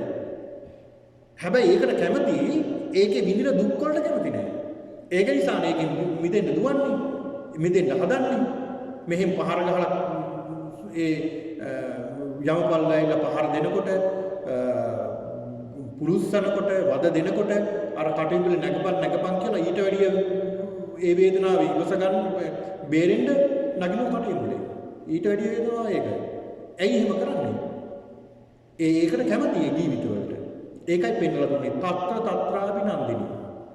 ඒ තැන්වල අපි ඇලෙන්නේ. ඇලෙන්න හේතුව තමයි මොකක්ද? මෙන්න මේ අවිද්‍යාව, දැඩි ලෝභය. දැඩි ලෝභය නිසා තමයි අපි ඇලෙන්නේ. දැන් ගෙදර බලන්න දරුවන්ට එල්ල නැද්ද අපි? දරුවන්ට එල්ල. ගෙදරට එල්ල නැද්ද? ගෙදරට එල්ල. ඒකනේ උදේ ගිහිලා ආය ආවස් වෙනකන් ඉන්නේ වෙන ගෙදර ඉන්න. කීයද වෙලාව බල ඉන්න ඔෆිස් එකට ගිහිල්ලා ගෙදර එන්න. ඇයි ඒ? ගෙදරට එල්ල. ඒක තමයි ස්වභාවය. තත්ත්‍රාභිනන්දිනී. අවිද්‍යාව නිසා දැඩි ලෝභය. මෙන්න මේ දැඩි ලෝභය තමයි පින්නතුනි අපි මේ සසර හදන්නේ. ඒකයි මේ පෙන්ලා දුන්නේ මේක චිත්ත විපත්තියක්. සිතේ ඇතිවෙන විපත්තිය. මේක නිසා ප්‍රශ්න නැද්ද? කොච්චර ප්‍රශ්න අවිද්‍යාව නිසා. කොච්චර ගැටලු අපි දැන් අල්ල ගන්න තැන දුක. අපි එතන සැපයි කියලා අල්ල ගන්න හැබැයි දුක. හැමතැනම දුකක් තියෙන්නේ. ඒකයි බුදුහාමුදුරුවෝ මේ පෙන්ලා දුන්නේ මේ විපත්තියක් කියලා. හැමතැනම ප්‍රශ්නයක් ගැටලුවක් ඇති වෙන මේ අල්ල ගැනීම නිසා. අල්ලගත්තොත් එතන ප්‍රශ්න. අල්ලගත්තොත් එතන ප්‍රශ්න. ඒක තමයි බුදුහාමුදුරුවෝ පෙන්ලා දුන්නේ. ඊළඟට පින්නතුනි තවත් මේක විග්‍රහ කරන්න පුළුවන් මේ අවිද්‍යාව. අපිට කාල වේලාව නැති නිසා අපි තාමත් කෙටියෙන් මේ සඳහන් කරන්නේ. ඊළඟ ව්‍යාපාදේ. ව්‍යාපාදේ කියලා කියන්නේ දැඩි තරහ. අනුන් නැසේවා කියන චේතනාව. ව්‍යාපාදේ. මේ ව්‍යාපාදේ කියන එක සසර දුක් ගෙන දෙන කාරණාව ව්‍යාපාදේ. ව්‍යාපාදේ. අවිද්‍යාව නිසා තමයි එන්නේ ව්‍යාපාදේ නේ. අවිද්‍යාව නිසා ව්‍යාපාදේ එන්නේ. දැන් උදාහරණයක්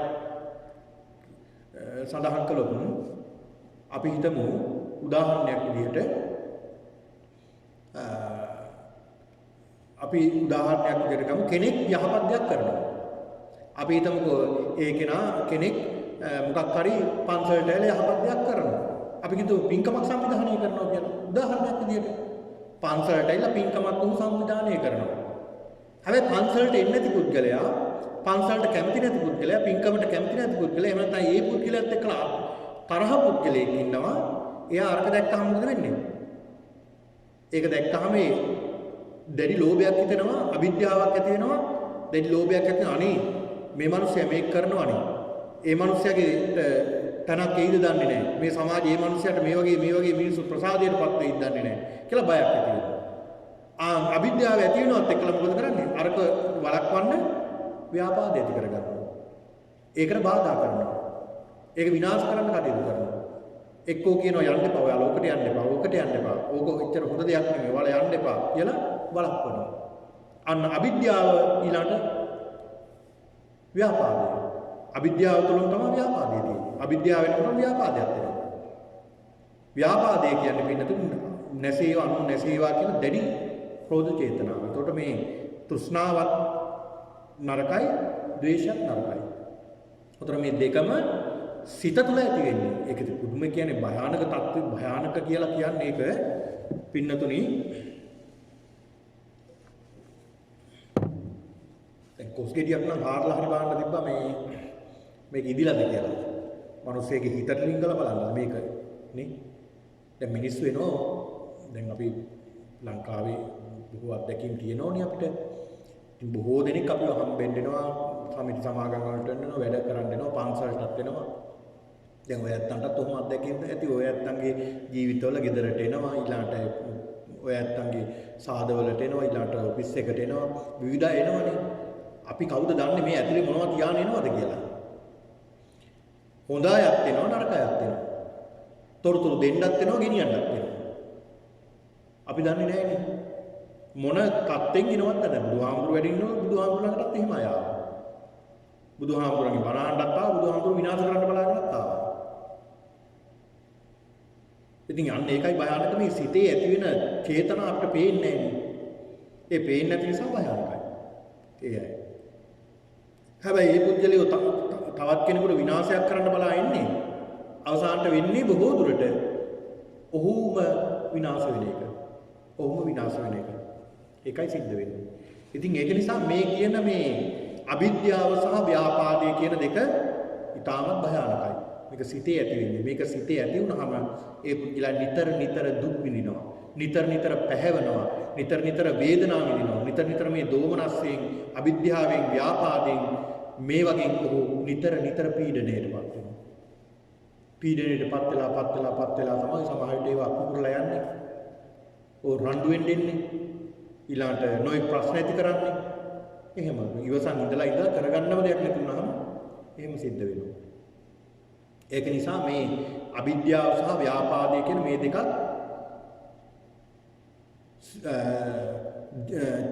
චිත්ත විසුද්ධිය විදිහටයි බුදුහාමුදුරු පෙන්නලා දුන්නා. සිතේ ඇති වෙන දුර්විපාකයක්. ඊළඟ බුදුහාමුදුරු පෙන්නලා දෙනවා දිට්ඨි විපත්තිය. දිට්ඨි විපත්තිය කියලා කියන්නේ පින්නතුනි මිත්‍යා දෘෂ්ටියටයි කියන්නේ. මිත්‍යා දෘෂ්ටිය. මේක සඳහන් වෙනවා මිත්‍යා දෘෂ්ටිය දසවස්තුක මිත්‍යා දෘෂ්ටියක් පිළිබඳව. දසවස්තුක මිත්‍යා දෘෂ්ටියක්. නත්ති දාන සමහරු පින්නතුනි දැන් ඔය මිත්‍යා දෘෂ්ටිය කියන එක තරම් බලවත් අකුසලයක් මේ මිහි පිට නැහැ. බරපතල අකුසලයක්. ඒකට මම මෙහෙම උදාහරණයක් සඳහන් කරන බුදුහාමුදුරුවෝ පෙන්ලා දුන්නා. බුදුහාමුදුරුවෝ එක අවස්ථාවක පෙන්ලා දෙනවා යම් කිසි කෙනෙක් ආනන්තරීය පාප කර්මයක් සිද්ධ කරනවා. පහක් තියෙනෝනේ ආනන්තරීය පාප කර්ම. ඒ තමයි මව මැරීම, පියා මැරීම, රහතුන් මැරීම, සංඝ ભેදය, බුදුන්ගේ ලේසලවීම. බුදුරජාණන් වහන්සේ විනාශ කරන්න බෑ, ලේ හොලවන්න පුළුවන්. බුදුරජාණන් වහන්සේ කෙනෙක් එහෙම කරන්න බෑ. ඒක ස්වභාව ධර්මයේ පව ආරක්ෂා කරනවා. හැබැයි විපත්තියක් කරන්න පුළුවන්, ලේ හොලවන වගේ දෙයක් කරන්න පුළුවන්. ඒ අකුසලයක් නිසා. ඒ උන්වහන්සේගෙත් අකුසලයක් තිබ්බ නිසානේ, පෙර සසරේ අකුසලයක් තිබ්බ නිසා උන්වහන්සේට ඒකට මුහුණ දෙන්න සිද්ධ වුණේ. ඒතකොට මෙන්න මේ කියන ආනන්තරීය පාප කර්ම පහ. මේ පංච ආනන්තරීය පාප කර්ම පහ කළොත් බුදුහාමුදුරු පෙන්ලා දෙනවා මහණෙනි යම් කිසි කෙනෙක් මේකෙන් එකක් හෝ කළොත්, පහක් කරන්න ඕන එකක් හෝ කළොත් ඔහු ඒකාන්ත වශයෙන් මරණින් පසු කල්පයක්, ඒකට උදාහරණ මම කියන්නේ නැහැ, කල්පය ඔබ දන්නවා, කල්පයක් අවීචී දුක් විඳිනවා. කල්පයක් අවීචී දැඩි දුක් විඳිනවා කල්පයක් කියලා බුදුහාමුදුරු පෙන්වලා දෙනවා. එහෙම දේශනා කර බුදුහාමුදුරු පෙන්වන මහණෙනි යම් කිසි කෙනෙක් නියත මිත්‍යා දෘෂ්ටියෙන් යුක්තව ඉඳලා ඒ මිත්‍යා දෘෂ්ටික අදහස් අතහැර ගන්න බැරුව මරණයටපත් වුණොත් මහණෙනි බුදු කෙනෙක්ටද පුළුවන් කියන්න මේ ආනන්තරීය පාප කර්ම පහ සිද්ධ කළොත් ඔහු මෙච්චර කාලයක් කල්පයක් හෝ දෙකක් හෝ තුනක් හෝ ඔහු මෙච්චර කාලයක් අවීචී දුක් විඳිනවා කියලා කියන්න පුළුවන්. හැබැයි මිත්‍යා දෘෂ්ටික අදහසක් හිතේ තියාගෙන මරණයටපත් වුණ කෙනෙක් මහණෙනි කල්පයක්ද දෙකක්ද තුනක්ද කල්ප 100ක්ද 1000ක්ද 10000ක්ද ලක්ෂයක්ද කල්ප කෝටියක්ද කියලා බුදු කෙනෙක්ටවත් කියන්න තරම් පේන්නේ නැහැ. ඒ තරම් දුක් විඳින්න සිද්ධ වෙනවා කියලා බුදුහාමුදුරුවෝ පෙන්නනවා. ඕක හරි භයානකයි. ඒකන තමයි මේ පින්නතුන්ට නිතර මම මේ සඳහන් කරන්නේ මේ මිත්‍යා දෘෂ්ටික අදහස් නම් හිතේ තියාගන්නත් එපා. ඒවා ඇහෙන තැනකවත් ඉන්න එපා. මොකද මේක තියෙන භයානකකම. ඉතින් මට පුළුවන් කියන්න විතරනේ. ඒකෙන් මිදෙන්න ඉතින් ඔබගේ කාර්යයක් තමයි ඒක මිදෙන එක. මට ඉතින් කියන්න විතරයි පුළුවන්. ඉතින් මට මිදුණත් එකයි ඔබ නැතත් එකයි. ඒක මොකද මන් නෙමෙයි විපාකෙ දෙන්නේ ඔබනේ. ඒ කියන්නේ ඔය මිත්‍යා දෘෂ්ටික අදහස් දරන කෙනෙක් ඉන්නවා නම් ඒ කෙනා තමයි ඒක විපාක වෙන්නේ. ඒක මොකද මරණාසන්න මොහොතේ ඔහුට මතක් වෙනවා. මෙහෙම දෙයක් කළා නේද කියලා. මෙහෙම දෙයක් නේද මම හිතේ තියාගෙන හිටියේ කියලා. ඒතකොට බලමු අපි මේ කාරණා ටික තව බොහෝ කාරණා මේ ධර්ම දේශනාවට මම සූදානම් වෙලා හිටියා. කාල වේලාව මත නිසා මේ කාරණා 10 මේ මිත්‍යා දෘෂ්ටික විතරක් මම විස්තර කරනවා මේ පින්නතුන්ට. ඒ තමයි නත්ති දානං. දානය කියලා දෙයක් නැත කියලා අදහසක් තියෙනවා සමහරුන්ගේ. දානය කියලා දෙයක් නැත. ඒතර මොකක්ද මේ කාරණාව? ඒතර දානය කියන්නේ දීම. මේක කියනවා ඡාග පරිත්‍යාගය. දානය කියන්නේ දීම, අතහැරීම, පරිත්‍යාගය. ඒතර මේ අතහැරීමෙන් දෙයක් වෙන්නේ නැහැ. දීමෙන් විපාකයක් ලැබෙන්නේ නැහැ. දීලා වැඩක් නැහැ කියලා අදහසක් එනවා.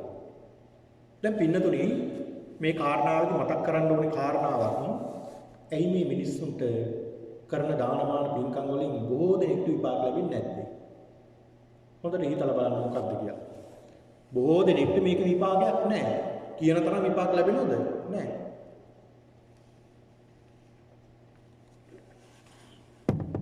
එහෙමත් කෙනෙක්ට තමයි ඒක විපාකයක් ලැබෙන්නේ. හේතුව මොකක්ද? හේතුව තමයි දීලත් අතහැරලා නැහැ. අතහැරගන්න නෙමෙයි දීලා තියෙන්නේ. අතහැරලා නෙමෙයි දීලා තියෙන්නේ. දැන් අපි හිතමු පන්සලට පූජා කරනවා මොනවා හරි පිරිකරක්. ඒ පිරිකර පූජා කරලා ඊට පස්සේ එනේන සැරේ බලනවා ඒක තියෙනවද කියලා. ආම්දුරු පරිහරණය කරනවද? මොකද ඒකට උනේ? මොකද්ද මේකට කළේ?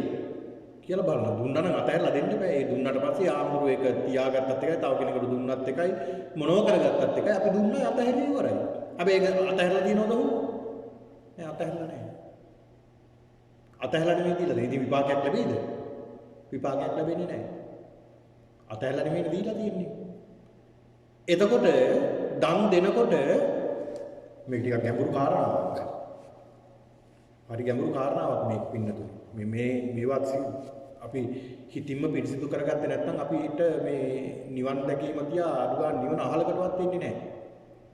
දැන් මම තව උදාහරණයක් කියන්නම්කෝ. ඇයි අපි දන් දෙන්නේ? දැන් ඔයත් දන් දෙනවනේ. දැන් ටිකක් ඔබම හිතලා බලන්න. දැන් සමාජයට ඔබගේම අදහසක් නැතුව ඇති. නමුත් එහෙම තිබ්බනම් ඒක හරි අයින් කරගන්න ඕන. ඒකයි මේ සඳහන් කරන්නේ. දැන් ඔබ පන්සලට දාන දෙනවනේ. ඇයි දාන දෙන්නේ? පින් සිද්ධ කරගන්න කියන අදහස තමයි. හැබැයි ටිකක් කල්පනා කරලා බලන්න. දැන් ඔබ දාන දෙනවා. ඔබ හැමදාම පේව දානේ පූජා කරනවා. හැමදාම පේව මොකද මට ඒව වෙලා තියෙන නිසා කියන්නේ. මොකද මම ලංකාවේ විහාරස්ථානයේ සමහර අවස්ථාවල සමහරු මෙහෙම වුණාම සමාජයට අපට දොස් කියනවා. අපි හිතමු මේ දාන දීලා අපි එහෙම සිද්ධ කරලා බැරි වෙලාවත් ඒ ගෙදර මල ගෙදරක් වෙලා මට යන්න බැරුව ගියා. ඒ ගෙදර පිරිත් දේශනාවක් තිබුණා ඒකට යන්න බැරුව ගියා. බෝධි පූජාවක් තිබුණා ඒක මට කරන්න බැරුව ගියා. ඒක වෙන මොකක් හරි දෙයක් සිද්ධ වෙලා මට ඒක කරන්න එදාට මට බෑ කියලා කිව්වා. මොකක් වෙයිද? එතකොට මොකද වෙන්නේ? බැන යනවා. අපි මෙහෙමයි කළේ පන්සලට මෙහෙමයි කළේ හැමදාම දාන මන්නම් ආයි දානයක්වත් දෙන්නේ නැහැ. කියලා බැන යන්නේ නැද්ද? එතකොට දාන දීලා තියෙන්නේ මොකටද? දාන දීලා තියෙන්නේ අර්ථික කරගන්න නෙමෙයිද? අන්න බලන්න. එතකොට අපේ හිත අපිට විපාක ලැබෙයිද එතකොට? නෑ අපිට විපාක ලැබෙන්නේ නැහැ. ඇයි ඒ? මේ අතහැරලා නෙමෙයි දීලා තියෙන්නේ. බුදුහාමුදුරු පෙන්ලා දුන්නේ අතහැරලා දීමෙන් විපාක ලැබෙනවා කියලා. ඒතකොට අතහැරලා දීලා නැහැ ඒක නිසා විපාක ලැබෙන්නේ නැහැ. ඒතකොට අපි දන් දෙනකොට දන් දෙන්න ඕනේ අතහැරලා. උන්වහන්සේලා අපේ දාන්ට වැඩියත් එකයි නැතත් එකයි. පාන්සුවලට වැඩියත් එකයි නැතත් එකයි. පිරිතට වැඩියත් එකයි නැතත් එකයි. අපි අතහැරලාමයි මේ දෙන්නේ කියන අදහසින් යුක්තව අපි දන් දෙන්න ඕනේ. ඒ දන් දෙනකොට ඒක විපාක ඒකාන්ත වශයෙන් ලැබෙනවා මෙලොව වශයෙන් දන් දෙන කෙනාට. ඒක නිසා මේ දානය කියන කාරණාව අපි හොඳට හිතලා බලලා කරන්න ඕන දෙයක්. හිත පිරිසිදු කරගෙනම කරන්න ඕන දෙයක්. දන් දෙනකොට. ඉතින් ඒකයි බුදුහාමුදුරු පෙන්ලා දුන්නේ ඡාග කියන්නේ ඒකයි. ඡාගෝ පටිනිස්සග්ග. ඡාග කියන අතහැරීම. අතහැරලා දෙන්නේ. අපි අල්ලගත්ත නිසා තමයි අපිට නිවන නැත්තේ. නිවනක් නැහැ. ඒ නිවනක් නැත්තේ අල්ලගෙන දීලා තියෙන නිසා. ඒක නිසා මේ වගේ විපාක අපි දැනගෙන දෙන්නේ කොහොමද කියලා දැනගෙනයි දෙන්න ඕනේ. අපි මෙහෙමයි කළේ මෙහෙමයි පන්සලට කළේ අපි ඉන්න කාලේ මෙහෙමයි කළේ කියලා ඉතින් එහෙම කියනවනම් අල්ලගෙන ඒක අල්ලගෙන තමයි තාමත් ඉන්නේ. හැබැයි හාමුදුරුවෝ ඒක අතහැරලා අනිත් අයත් අතහැරලා එයා අල්ලගෙන. ඒක කරලත් එයා පිනක් කරගෙන එයා අල්ලගෙන ඒක බාර ගන්න කෙනා ඒක බාර අරගෙන ඒක අතහැරලා. අර සෙන් කතාවක් තියෙනවා ඔකට හරි ලස්සන. ඒ තමයි එක පුජ්‍යලෙක් කියන දායකයෙක් අපි තුන් රුපියල් කෝටියක් කියලා. කෝටියක් ගෙනල්ලා ආම්දුරු ඉන්න මේසෙ උඩින් ආම්දුරුත් මෙහෙම වැඩ ඉන්නවා. ඉස්සරහා මේසෙන් තිබ්බා. තියලා වාඩි වුණා එතන ඉස්සරහින්. වාඩිලා ආම්දුරන්ට කියනවා ආම්දුරුනේ මේ සල්ලි ඕන දෙයක් පන්සලෙන් කරගන්න. ඊට පස්සේ අහනවා බොහොම හොඳයි කියලා කිව්වා. මේ දායකයා බැලුවා ඉතර ආම්දුරන්ගේ ප්‍රතිචාරයක් නැහැ. මේ හාමුදුරු මේ ගැන වර්ණාවක් කළේ නැහැ. මොකද යන්නේ ගොඩක් වර්ණා කරගන්නනේ. ඊට පස්සේ දායකයා ස්වාමීන් හාමුදුරනේ මේකේ තියෙනවා කෝටියක් තියෙනවා. ඔබ වහන්සේට ඕන දෙයක් පන්සලේ කරනවා. හොඳයි. කිව්ව එච්චරයි. මේ දායකයා බැලුවා දැන් මොකුත් නැහැ හැම ප්‍රතිචාරයක් ඊට පස්සේ හාමුදුරුවෝ මෙතන රුපියල් කෝටියක්ම ගණන් කරලාම තියෙන්නේ. මේ කෝටියක්ම මෙතන තියෙනවා. ඔබ වහන්සේට ඕන දෙයක් කරගන්න නම් මේ දීලා තියෙන්නේ මම දුන්නේ. එහෙමද? හොඳයි කියලා කිව්වා එච්චරයි. දායකයාට හරියක්. තරහ ගිහලා මේ දායකයා දොස් කියනවා. ඔබ වහන්සේට මෙච්චර මුදලක් දීලා මට කිසි වර්ණාවක් කළේ නැහැ මේකට. කිසිම වර්ණාවක් ඔබ වහන්සේ කළේ නැහැ. මෙච්චර සල්ලි දීලා මේ ස්වාමීන් වහන්සේලා කරන පින්වත මම නෙමෙයි ඔබට වර්ණා කරන්න ඔබයි මට වර්ණා කරන්න ඕනේ. ස්තුති කරන්න ඕනේ මේක මම බාරගත්තට කියලා මේ කුණුගොඩ. බාන්නක මේකේ තියෙන අර්ථය. ඒ කියන්නේ ඔහු ඒක දීලා අතහැරලා නෙමෙයි දීලා තියෙන්නේ. ඒතකොට අපි දෙන්න ඕනේ අතහැරලානේ.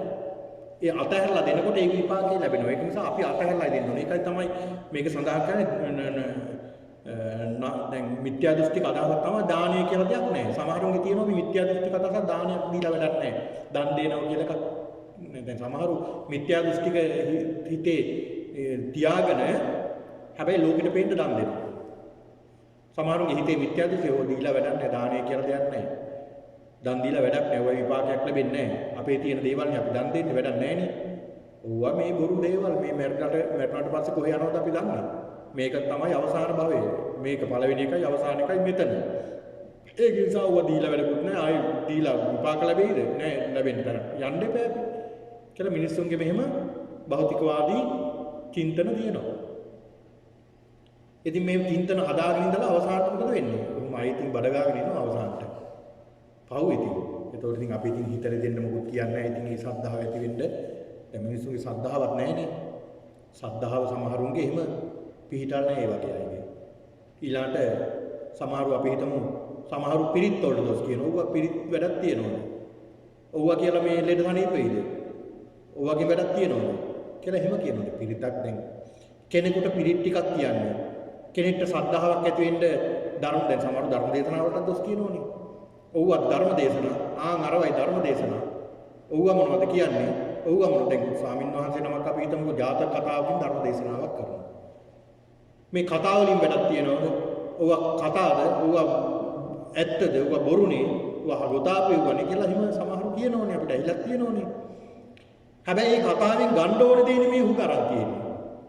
නේද? ඒ කතාවෙන් ගන්න ඕනේ අපි හිතමුකෝ සත්තු කතා කළාද? ඒ කාලේ බොරු යවුවා. එහෙමත් කෙනෙකුට තරක කරන්න පුළුවන්. හැබැයි ඉතින් සත්තු කතා කරුවද නැද්ද කියන එක නෙමෙයි ඒකෙන් දෙන පණිවිඩයනේ අපි ගන්න ඕනේ. ඒකෙන් දෙන පණිවිඩය අපි ගත්තාම ඇති. ඊළඟ බුදුරජාණන් වහන්සේගේ චරිත කතා මේවා දැනගෙන මේවා කියන්නේ දේශනා කරන්නේ මොකටද මේ? සද්ධාව ඇති කරගන්න. ඉතින් ඒ සද්ධාව අහලවත් නැති කෙනෙක්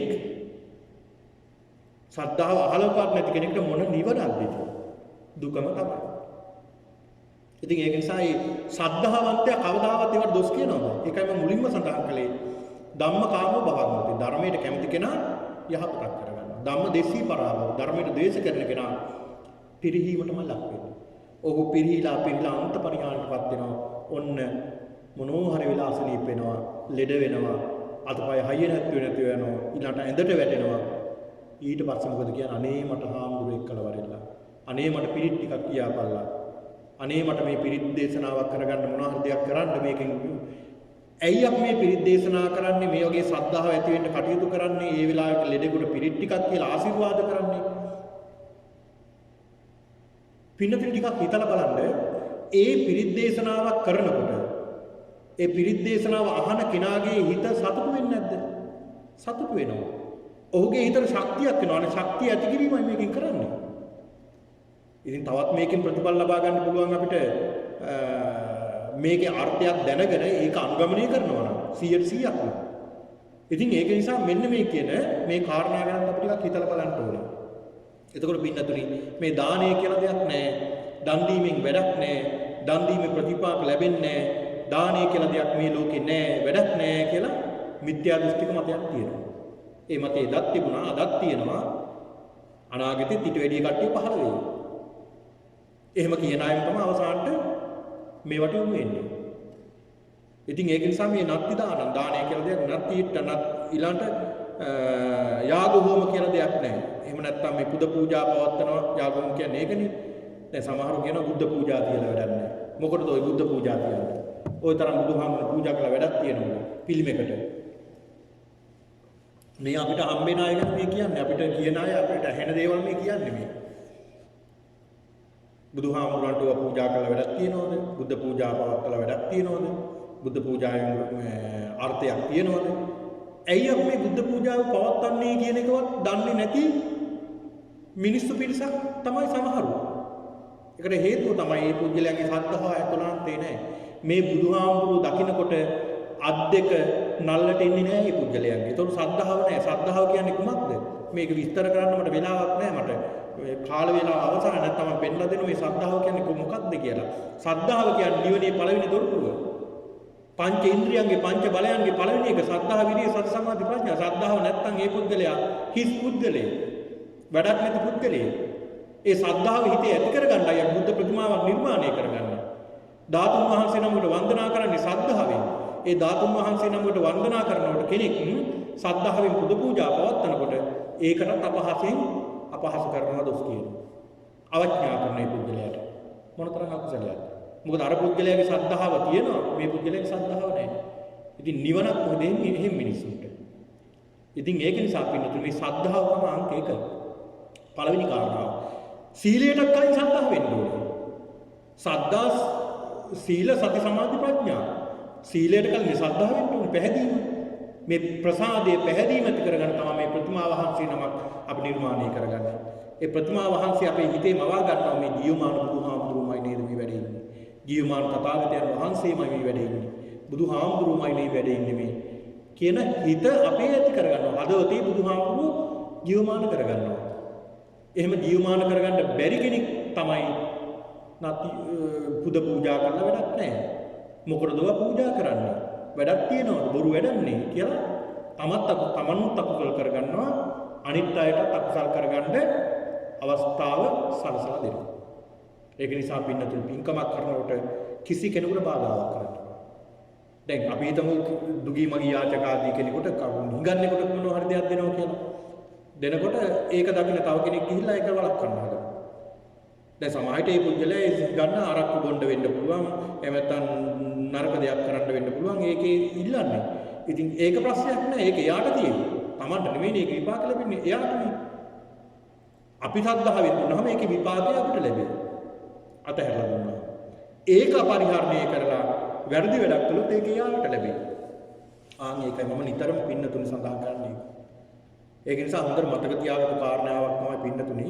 දැන් ඔය බොහෝ විට විහාරස්ථානවල වැඩ කරන්න යනකොට ඊළඟට සමිති සමාගම් වල වැඩ කරන්න යනකොට පොදු වැඩ කරන්න යනකොට සමහරු ඉන්නවා අපි හිතමු මොනවා හරි සම්මාදම් කරලා පින්කමක් කරන්න යනවා. ඒ සම්මාදම් කරලා පින්කම කරලා පින්කම නෙමෙයි කරන්නේ ගොංකම් කරගන්න. ඒකින් අපි හිතමු සල්ලි එකතු කරලා පින්කම නිකන් පේන්න කරලා ඒ මුදල් අරගෙන පාටි දාන බොනවා. ඊළඟට සාධකවත්වනවා. මේ වගේ ගොංකම් කරන්නේ මිනිස්සු. ඔන්න බලන්න මොනතරම් අකුසල කර්මයක්ද? මොනතරම් අකුසල කර්මයක්ද කරගන්නේ? ඒ කුසලක දැන් අපි පින්කමක් සංවිධානය කළා පින්කමනේ හැබැයි පින්කමනේ දැන් ඔය පොදු දේවල් කරන එකෙන් පින් කරගන්නත් පුළුවන් පව් කරගන්නත් පුළුවන් කුසල් කරගන්නත් පුළුවන් අකුසල් කරගන්නත් පුළුවන් පින්කම් කරගත්තොත් අවංකව ඒක පින්කමක් විදියට කළොත් පින්නතුනි ඒක විපාකය ඒකාන්ත වශයෙන් ලැබෙනවා හැබැයි ඒකේ අකුසලයක් කරගත්තොත් ඒකේ දැන් බොහෝ තැන්වල වෙන්නේ ඒකනේ ඔය සමාගම් වල පොදු මුදල් අවබෝධතා කරනවා සොරකම් කරනවා. ඒ සොරකම් කිරීමේ විපාක මොන තරම්ද කිව්වොත් ඒ පුද්ගලයාට සාන්දෘෂ්ටික වශයෙන් විපාක ලැබෙනවා. මම ඒ විපාක ටික පෙන්නලා දෙන්න මට වේලාව නැහැ. දැන් වේලාව අවසానයි. මම ඊළඟ දවසක හෙට පොහොය දිනයක් අපිට මේ ගැන සාකච්ඡා කරන්න පුළුවන්. ඒක විපාක පිළිබඳවත් ඒ කියන්නේ මරණයට පස්සේ නෙමෙයි. ඔබට ඒ කරපු මොහොතේ ඉඳලා දෙන විපාක මේ පෙන්නලා දෙන්න හදන්න. ඉතින් ඒක නිසා පින්නතුණි අද මේ ධර්ම දේශනාව අවසන් කරනවා කාල වේලාව අවසන් නිසා හෙට පොහොය දවස හෙට සිල් වැඩසටහන පැවැත්වෙනවා ඒ සඳහාත් ඔබට සම්බන්ධ වෙන්නට පුළුවන්කම තිබෙනවා එහෙනම් පින්නතුනි අද මේ උතුම් වූ ධර්මානුශාසනාව ඔබ ශ්‍රවණය කරන්නට යෙදුණා මේ සීල විපatti චිත්ත විපatti ditthi විපatti පිළිබඳව බුදුරජාණන් වහන්සේ මේ සීල විපatti සූත්‍රයේ අංගුත්තර නිකායේ සීල විපatti සූත්‍රයේ දේශනාවෙන් විස්තර කළ කාරණා තමයි මම මේ පින්නතුන්ට ඉතාමත් සරලව පෙන්නලා දුන්නේ. ඒක නිසා මේ කාරණා හොඳට හිතේ තියාගෙන හිතේ ධාරණය කරගෙන Taman තුල මේකේ දුර්ගුණ තියෙනවා නම් දුර්ගුණ අයින් කරගන්න. මොකද කෙනෙකුට නිවැරදි වෙන්න මේ ධර්මයේ දේශනා කරන්නේ. Taman තුල යම්කිසි නරක චේතනාවක් තියෙනවා ඒක අයින් කරගන්න. ඒ සත්පුරුෂයාගේ ලක්ෂණයක්. Tamanගේ වරද පිළි අරගෙන ඒකෙන් අයින් වෙන එක. තමන් මේක වරද පිළිඅරගෙන අයින් වෙන්න. එහෙම නැත්නම් තමන්ගේ මේක නැත්නම් සතුටු වෙන්න. මගේ මේ දේ නෑ, මේ වරදි නෑ මගේ මම හරිම හොඳ කෙනෙක්. මගේ නරක සිතිවිලි මං ගාව නෑනේ කියලා සතුටුපත් වෙන්න. ඒකයි මේකෙන් අපි ගන්න ඕනේ මේ ධර්ම දේශනාව තුළින්. ඒක නිසා හොඳයි දැන් මේ මොහොතේ කල්පනා කරගන්නට, සිහි කරගන්න මේ සියලු දෙනාටම මේ සිද්ධ කරගත්තා වූ උතුම් වූ කුසලානුභවයේ බලයෙන් සියලු දෙනාටම උතුම් වූ චතුරාර්ය සත්‍ය අවබෝධ වේවා කියලා සාදු කියලා ප්‍රාර්ථනා කරගෙන දෙවියන්ට අපි පින් දෙමු. ආකාසට්ඨා ච බුම්මට්ඨා දේවා නාග මහිද්దికා පුඤ්ඤන්තං අනුමෝදිත්වා චිරං රක්칸තු ශාසනං. ආකාසට්ඨා ච බුම්මට්ඨා දේවා නාග මහිද්దికා පුඤ්ඤන්තං අනුමෝදිත්වා චිරං රක්칸තු දේශනං. ආකාසට්ඨා ච බුම්මට්ඨා දේවා නාග මහිද්దికා පුඤ්ඤන්තං අනුමෝදිත්වා චිරං රක්ඛන්තු මම් පරන්ති. වන්දනා කරගන්න ඕන.